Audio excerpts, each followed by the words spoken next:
नमस्कार, quick news देख रहे हैं आप। मैं हूं आपके साथ डिम्पल भारद्वाज और इस वक्त हम बैठे हैं सिविक सेंटर में और हमारे साथ मौजूद है मुकेश गोयल।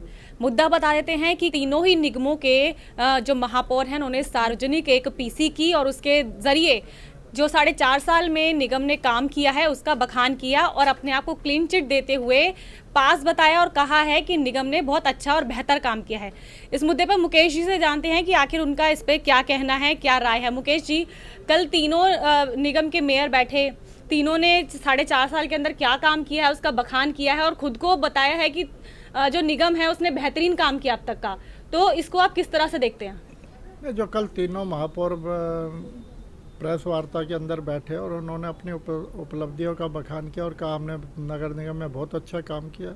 वो तो दिल्ली की पूरी जनता जानती है, तीनों नगर निगम के क्षेत्र में रहने वाली दिल्ली की जनता जानती है कि इनकी कितनी उपलब्धियां, इन्होंने कितना बढ़िया काम किया। आग लोग त्रस्त हैं, हर मामले में त्रस्त हैं। कॉरपोरेशन ने ऐसी हालात कर दी है कि लोगों को अपना जीना दूभर हो रहा है, चाहे वो हाउस टैक्स का मामला हो, चाहे वो ट्रेड लाइसेंस का मामला हो, सीलिंग का मामला हो, अनऑथराइज कंस्ट्रक्शन का मामला हो। और फिर ये तो वो हाल कर रहे हैं कि अपने मुँह मियाँ मिट्ठू बन रहे हैं। जनता अगर जो इनकी उपलब्धियों की चर्चा करे तो अच्छा लगता है। खुद अपना बखान अपने आप कर रहे हैं, अपने मुँह मियाँ मिट्ठू बन रहे हैं, तो ये बात कोई उचित नहीं है। और ये इस तरह की ये कह रहे हैं। और ये जब इन्होंने इतना बढ़िया काम किया तो मुझे तो लगता है कि इन्हें 272 में से 270 सीटें मिलनी चाहिए। मुकेश जी, अब सिलसिलेवार हम तरीके से बात करते हैं। सबसे पहले जो तीनों मेयर ने बैठकर कहा है कि महाअभियान चलाएंगे दिल्ली को कूड़ा मुक्त करने के लिए और 6 महीने के अंदर जो दिल्ली है पूरी तरह से कूड़ा मुक्त करने की ये बात कर रहे हैं। तो मुकेश जी, सवाल ये है कि 15 साल इनकी सरकार रही, निगम का ही काम है सफाई करना और दिल्ली को साफ और स्वच्छ बनाना। आखिरी जो 6 महीने हैं जो चुनाव से पहले के, उसके अंदर ये किस तरह से आप इसको देख रहे हैं? क्योंकि आखिरी 6 महीने पहले अगर ये कह रहे हैं कि दिल्ली को कूड़ा मुक्त कर देंगे तो 15 साल का जो समय था उसमें बीजेपी सरकार ने क्या किया है निगम में बैठकर? डिम्पल जी, पूरी दिल्ली को इन्होंने कूड़ा मैं बना दिया। हर जगह कहीं भी आप चले जाओ आपको कूड़े के ढेर नजर आएंगे। और 15 वर्ष से शासन में, 15 वर्ष से इन्होंने कुछ नहीं किया। और 2014 में मोदी जी देश के प्रधानमंत्री बने थे। 2 अक्टूबर 2014 से उन्होंने स्वच्छ भारत अभियान चलाया था, जिसके तहत करोड़ों रुपया खर्च करके दिल्ली नगर निगमों ने भी अपना काम किया था। और उसके बाद प्रतिवर्ष ये पखवाड़ा मनाते हैं, सफाई पखवाड़ा मनाते हैं, लेकिन नतीजा क्या निकलता है? आज तो 2014 से आज 2021 हो गए, लगभग 7 साल हो गए। 15 साल तो पहले से रह रहे हैं और 7 साल अब हो गए मोदी जी के स्वच्छ भारत अभियान को चलाने के बाद भी ये अपने स्वच्छ भारत अभियान को चला नहीं पाए। और इनकी उपलब्धियां तो सफाई के मामले में अपना आप दर्शाती है कि जो इन्हीं की एजेंसी जो रैंकिंग देती है हमारी दिल्ली नगर निगमों को, उत्तरी दिल्ली नगर निगम को, ईस्ट दिल्ली नगर निगम को, साउथ दिल्ली नगर निगम को क्या रैंकिंग मिलती है और वो किस पायदान पे खड़े हुए हैं पूरे देश की नगर निगमों के आगे। नीचे से इनका दूसरा या तीसरा स्थान है, ऊपर से दूसरा या तीसरा स्थान नहीं है। तो ये शर्म आनी चाहिए कि देश की राजधानी दिल्ली के अंदर ये हालत है। इनकी एजेंसी, इनकी सरकार की एजेंसी जांच करती है और वो इन्हें क्लीन चिट नहीं देती। वो कहती है कि आपका काम सबसे फिसड्डी है। उसके बाद भी तीनों महापौर अपनी पीठ थपथपा रहे हैं। सिंगल यूज़ प्लास्टिक को भी बैन करने की एक तरह से कोशिश कर रहे हैं कि हम सिंगल यूज़ प्लास्टिक से दिल्ली को मुक्त कर देंगे। तो एक सवाल ये बनता है कि अगर सिंगल यूज़ प्लास्टिक इतनी ही गंभीर जो विषय है तो इसके ऊपर प्रतिबंध पूरी तरह से क्यों नहीं लग पाता? क्यों निगम इसके ऊपर कार्यवाही नहीं करता? क्यों इस तरह के अभियान लेकर आने की ज़रूरत पड़ती है? और आखिरी के जो 6 महीने बचे हैं उसी पर ही उसको देखते हुए ऐसी एक्टिवनेस क्यों नज़र आ रही है? सिंगल यूज़ प्लास्टिक की भी बात ये कर रहे हैं। लगातार पोल्यूशन की समस्या से दिल्ली की जनता जूझ रही है और प्लास्टिक मुक्त करने की जो बात कर रहे हैं ये पिछले 2-3 वर्षों से लगातार कर रहे हैं। आज तक तो इन्हें सफलता मिली नहीं। इनके पास साधन ही नहीं है, इनके पास स्टाफ नहीं है कि ये किसी की जांच करवा सके, किसी चीज़ को देख सके। इन्हें कूड़ा अलग अलग करने के लिए कहना इन्होंने ज़रूर शुरू कर दिया। हम अलग अलग डस्टबिन रखेंगे जिसके अंदर जो वेस्टेज कूड़ा होगा वो अलग जाएगा, प्लास्टिक जैसा कूड़ा अलग जाएगा और जो योग्य कूड़ा होगा जिससे कि खाद बने या बिजली बने वो अलग होगा।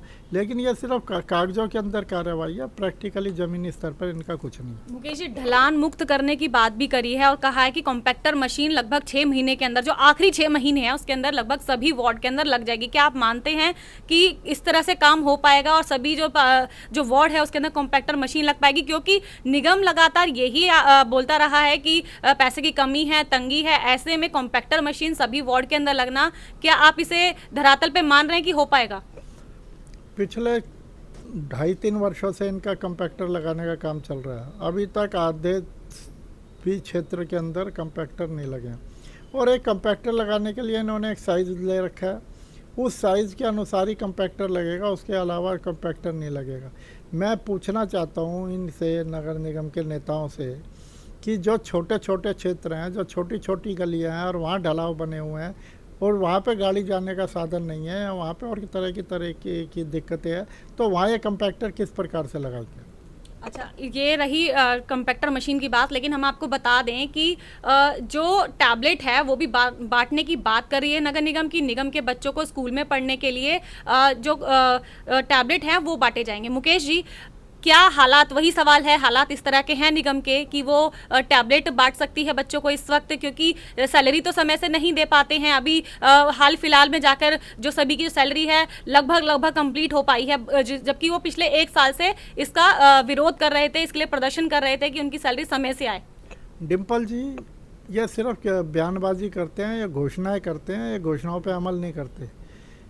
और ये टैबलेट बांटने की करे, पहले गरीब लोग जो हमारे स्कूलों में बच्चे पढ़ते हैं, गरीब लोगों के बच्चे जो पढ़ते हैं, उनको मिड डे मील तो ये प्रोवाइड नहीं करा पा रहे।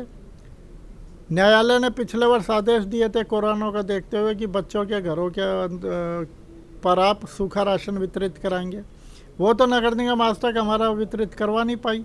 सिर्फ फॉर्मेलिटी के लिए 1 या 2 आइटम, वो भी अभी 1 महीने पहले इन्होंने शुरुआत करी है।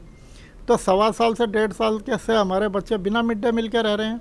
वो कर रहे तो ये करवा नहीं पाए, रोटी तो उन्हें दे नहीं पा रहे, उनको जो मिड डे मील का अधिकार जो दे रखा है देश ने वो तो दे नहीं पा रहे। और टैबलेट की बात कर रहे हैं, टैबलेट कहाँ से देंगे जब ये खाने ही नहीं दे पा रहे बच्चों को? तो हम अपने दर्शकों को ये बता दें कि जो नगर निगम है लगातार इस बात पे भी जोर दे रहा है कि उनके स्कूलों में जो बच्चे हैं लगातार पहुँचें और ज़्यादा से ज़्यादा एडमिशन हो निगम के स्कूलों के अंदर, जबकि हालात कुछ और हैं। निगम ने सीधे तौर पर यहाँ पे तीनों मेयर ने मिलकर ये बात कही है कि पिछले 4.5 साल के अंदर लगभग 1 लाख बच्चों को एडमिशन चलो स्कूल के तहत निगम के स्कूलों में किया गया है।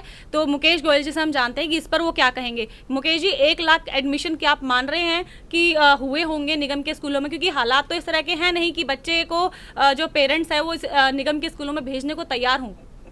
शर्मणी जी, अब नगर निगम के स्कूलों के अंदर केवल गरीब घरों के बच्चे ही रह गए हैं, झुग्गी झोपड़ी वालों के बच्चे रह गए हैं।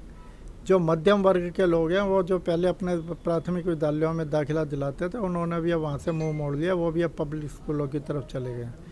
और ये नगर निगम की हालात को देखते हुए, उनके स्कूलों की दुर्दशा को देखते हुए उनके अभिभावकों को ये निर्णय लेना पड़ा है। और केवल गरीब लोग, क्योंकि उनके पास साधन नहीं है, उनके पास इतनी आसानी से पब्लिक स्कूलों की फ़ीस पे करने का उनकी सामर्थ्य नहीं है, इस वजह से उन लोगों को मजबूरी में पढ़ाना पड़ रहा है। लेकिन वहाँ कुछ नहीं है, सिर्फ घोषणा है। प्राथमिक विद्यालयों की हालत ख़राब है, टीचरों को समय पे वेतन नहीं मिलता, उनके बेनिफिट्स नहीं मिलते, टीचर रोज़ आंदोलन पे उतारू रहते हैं। 1.25 साल से 1.5 साल से कोरोना महामारी के कारण स्कूल बंद पड़े हैं, तो इन्होंने कहाँ से बच्चों का एडमिशन कर दिया और कहाँ से बच्चों को पढ़ा दिया? ये सिर्फ बनावटी बातें हैं। अच्छा मुकेश जी, हम एक चीज़ और जानना चाहेंगे कि निगम ने खुद ही एग्ज़ाम दिया है और खुद ही उसकी रिपोर्ट कार्ड बनाकर और जनता के सामने पेश कर दी है। क्या इससे पहले भी आपने कभी देखा ऐसा कि जिसने एग्ज़ाम दिया हो वही अपनी रिपोर्ट कार्ड बना रहा हो और जनता के सामने पेश कर रहा हो?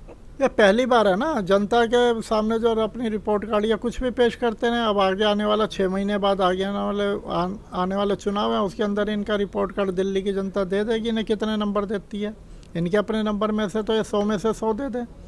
हालात ये है।